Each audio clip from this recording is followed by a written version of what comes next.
E se a Mulher Maravilha tivesse uma filha que virou super-heroína sem avisar a mãe, e a mãe, que passou anos escondendo o próprio passado heróico, fosse obrigada a sair da aposentadoria para salvar a situação?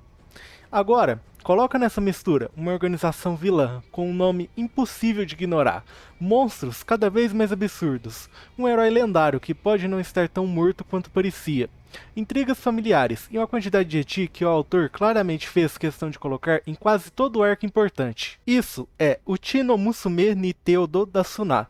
E sim, esse mangá é exatamente essa bagunça toda. Fala pessoal, bem-vindos de volta ao canal. E hoje a gente vai mergulhar num mangá que mistura ação de super-heroínas, comédia familiar, drama, mistério e um fanservice tão escancarado que em vários momentos parece que o autor estava se divertindo demais escrevendo cada capítulo. Só que, por trás de toda essa loucura, existe uma base bem interessante. A relação entre mãe e filha, o peso de um passado heróico que nunca foi realmente superado, e um mistério envolvendo o pai da protagonista, que dá muito mais força à história do que ela aparenta ter à primeira vista. Vamos começar pela premissa central, porque ela é a alma do mangá. A história acompanha Clara, uma jovem que se tornou a nova Oitava Maravilha, a super-heroína mais poderosa da geração atual. Ela é forte, admirada, respeitada e carrega toda aquela imagem clássica da heroína lendária. A inspiração na Mulher Maravilha é bem evidente, tanto no conceito quanto na presença da personagem dentro do mundo da obra. Mas o mangá não gira só em torno dela. Na verdade, a peça mais importante da história é a mãe da Clara, Athena Haruka. Logo no começo, Athena invade um local altamente protegido, passa por sistemas de defesa, ignora soldados surgindo por todo lado e simplesmente entra como se aquele lugar não tivesse a menor chance de pará-la. E é aí que somos apresentados ao quartel-general da organização NUD, uma força de defesa especializada em lidar com ameaças desse tipo. E junto com isso vem a grande revelação inicial. Athena não é apenas a mãe da heroína atual, ela foi a oitava maravilha da primeira geração, a original. Esse detalhe muda completamente a leitura da história, porque Clara não herdou só um uniforme ou um título, ela acabou entrando exatamente no mesmo caminho que a mãe tentou abandonar. E pior, sem saber de toda a verdade. Athena escondeu esse passado da filha durante anos. Clara admirava a antiga Oitava Maravilha, sem imaginar que a heroína que ela idolatrava era a própria mãe. E quando Athena descobre que a filha foi recrutada e agora ocupa esse posto, a reação dela não é de orgulho puro, é de irritação, preocupação e medo. Quem explica melhor esse cenário é Ana, a mulher de tapa-olho, que lidera a organização NUD. É ela quem revela que a antiga organização inimiga, chamada Boquete, sim, esse é realmente o nome e o mangá claramente sabe o impacto que ele causa.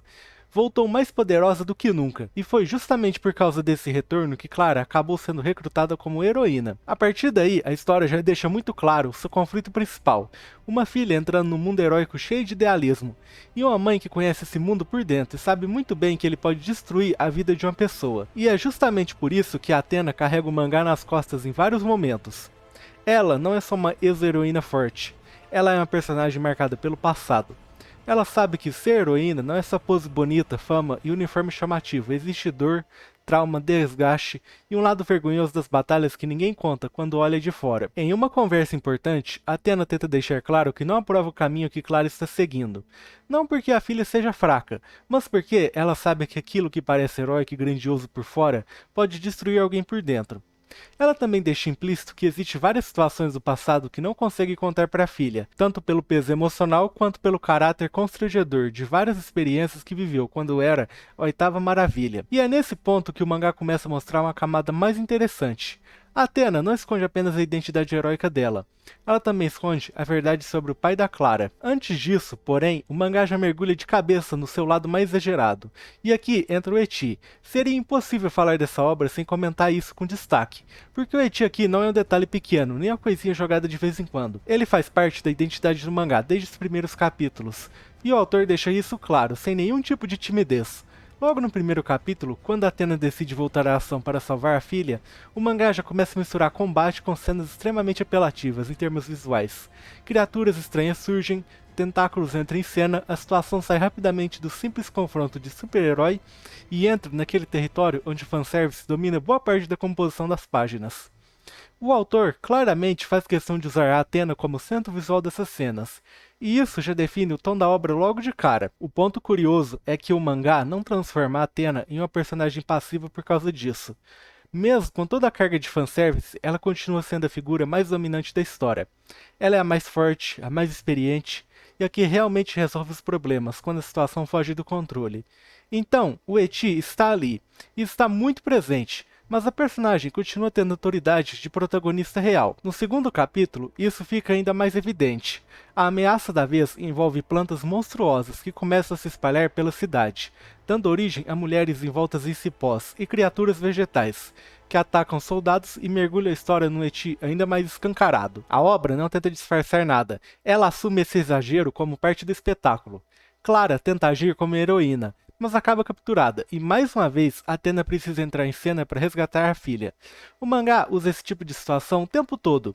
Monstros com ataques sugestivos, armadilhas construídas para gerar cenas ousadas, enquadramentos que deixam bem claro o tipo de leitura que ele quer provocar, e capítulos inteiros em que a ação e o fanservice caminham lado a lado. Não é o tipo de obra que coloca eti só como tempero. Aqui isso faz parte do prato principal. No capítulo 4, por exemplo, o foco sai um pouco da batalha e vai para um clima mais voyeurístico. Um membro da organização vilã passa a observar a Athena escondido dentro da casa dela, e o capítulo aproveita isso para explorar ainda mais o apelo visual da personagem, em cenas do cotidiano. O autor claramente gosta de construir momentos em que a Athena é tratada como o centro absoluto da atenção, tanto pela força quanto pelo carisma visual. Mais para frente, nos arcos seguintes, o eti continua aparecendo de forma constante. Em lutas, em infiltrações, em transformações, em regras absurdas impostas pelos vilões, e até em certos momentos que mistura sensualidade com provocação direta entre personagens. Então, quem entrar nesse mangá precisa entender uma coisa muito simples. O eti não está na borda da história, ele está costurado no tecido dela o tempo inteiro. E mesmo assim, o mais surpreendente é que a obra ainda consegue manter a Athena como uma personagem forte, respeitável e até emocionalmente interessante. Esse talvez seja o maior mérito do mangá nessa área. Voltando à trama, o capítulo 3 mostra bem como a obra gosta de alternar humor, ação e absurdo. A cidade recebe um grande evento de cosplay da Oitava Maravilha, e várias pessoas aparecem vestidas como a heroína lendária. Clara participa, claro, afinal ela é fã da imagem da antiga Oitava Maravilha, mesmo sem saber toda a verdade por trás dela. O toque cômico da situação está em ver Athena também indo ao evento, e com toda a vergonha do mundo, dizendo que é fã da heroína de 20 anos atrás. A filha até questiona se ela não está velha demais para usar aquele tipo de roupa, o que deixa a cena ainda mais engraçada, quando a gente já sabe quem Athena realmente foi. Mas, como esse mangá não consegue ficar normal por muito tempo, o evento logo é interrompido por uma nave invisível da organização Boquete, que começa a sequestrar garotas fantasiadas, acreditando que entre elas pode estar a heroína verdadeira. Athena entra em ação, destrói a nave com um soco, e ali temos a introdução de uma das líderes vilãs da obra, Stinger, uma personagem marcada por uma tatuagem enorme de escorpião na barriga, com o visual que o mangá claramente quer tornar memorável logo de cara. E para completar o absurdo do arco, depois de toda a confusão, Athena ainda termina o dia ganhando o primeiro lugar do concurso de cosplay. E é esse tipo de cena que resume bem o tom da obra, ação exagerada, humor absurdo e uma heroína que domina até quando o mangá quer brincar com ela. Nos capítulos 5 e 6, a história fica mais interessante por causa do passado da família da Clara. E é nesse momento que descobrimos mais sobre o pai dela. Seu nome era BM, o herói sem registro, 407, conhecido como o Atirador. Ele era um herói que agia fora dos holofotes, sem reconhecimento público, mas com uma habilidade poderosa chamada Bala Psíquica, capaz de concentrar energia em um ponto e causar explosões devastadoras. Segundo a história, BM se sacrificou para impedir a explosão de uma bomba em Tóquio.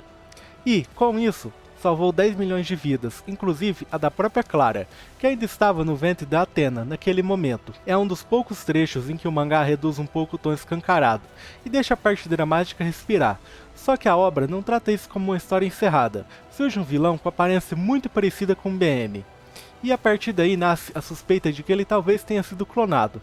Isso dá ao mangá um fio de mistério muito importante, porque coloca de volta no centro da narrativa uma figura que era essencial, tanto para Athena quanto para a origem da própria Clara. E como o mangá nunca esquece seu lado mais apelativo, até esse arco mais sério acaba trazendo cenas de fanservice pesado, em paralelo à revelação dramática.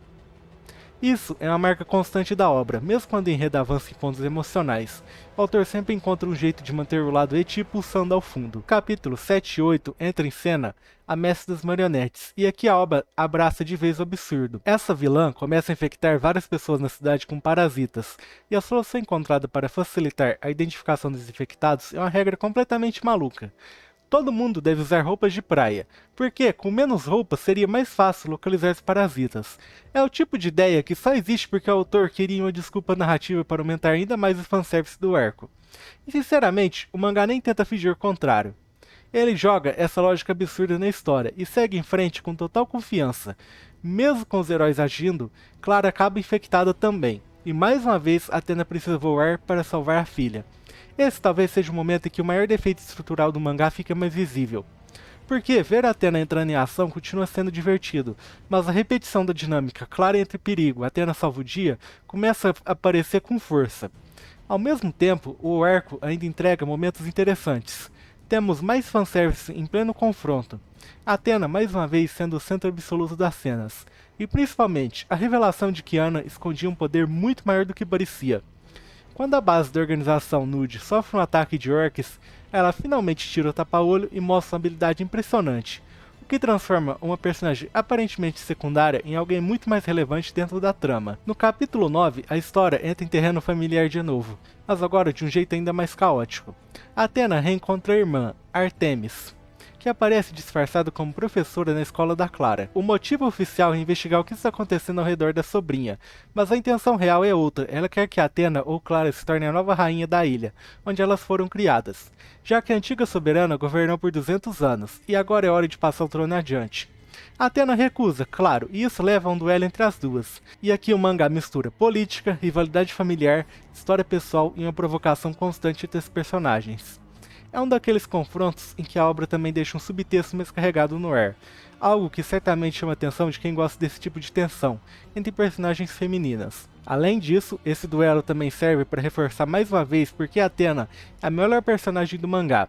Ela não vence só na força, ela vence na experiência, na técnica e na presença. Em vários momentos fica claro que Clara ainda está muito longe do nível que a mãe atingiu. No fim das contas, é exatamente aí que estão a maior qualidade e o maior problema de Ushino Musume Niteo da Suna. A maior qualidade é a Athena Haruka. Ela é o coração da obra. É a personagem mais forte, mais interessante, mais carismática e mais cheia de camadas. Sempre que ela entra em cena, o mangá ganha vida. O passado dela como heroína, o peso emocional que carrega, a relação complicada com a filha e o mistério envolvendo o marido tornam tudo mais interessante. O outro ponto forte é que o mangá sabe exatamente o que quer ser. Ele quer ser exagerado, quer ser eti, quer ser caótico, quer misturar heroínas, monstros, drama familiar, piada absurda e fanservice na mesma panela. E ele faz isso sem vergonha nenhuma. Para o leitor certo, isso pode funcionar muito bem, mas o defeito principal é a repetição. Em muitos arcos a dinâmica acaba caindo no mesmo padrão. Clara entra em perigo, Athena volta ativa e salva a situação. Funciona nas primeiras vezes, porque estabelece a diferença entre as duas gerações e reforça a experiência da mãe. Só que depois de um tempo começa a ficar previsível. A Clara ainda parece menos protagonista do que o título sugere, porque quem realmente domina a narrativa quase o tempo todo é a Athena. Mesmo assim, no geral, Uchiro Musume Niteo da Suna é um mangá que consegue ser memorável, seja pelo conceito de mãe e filha heroínas, pelo mistério envolvendo o BM, pela quantidade de fanservice e pelos vilões absurdos, ou simplesmente pela presença monstruosa da Athena em praticamente todos os momentos importantes. A minha nota final é 9 de 10. Não porque seja uma obra perfeita, porque claramente não é, mas porque ela entrega com muita força tudo aquilo que promete. Ação, exagero, eti, humor, drama familiar e uma protagonista de geração passada, que, sinceramente, acaba sendo mais interessante do que quase todo o resto ao redor dela. Se você chegou até aqui, já agradeço de verdade por ter assistido até o final. Se gostou do vídeo, deixa o like porque isso ajuda muito o canal a crescer e a levar esse conteúdo para mais gente que curte mangá e anime. E se ainda não for inscrito, já se inscreve no canal para não perder os próximos vídeos. Agora eu quero saber a opinião de vocês. A Athena é a verdadeira protagonista dessa história ou a Clara ainda vai crescer e tomar esse papel? Comenta aqui embaixo e a gente se vê no próximo vídeo.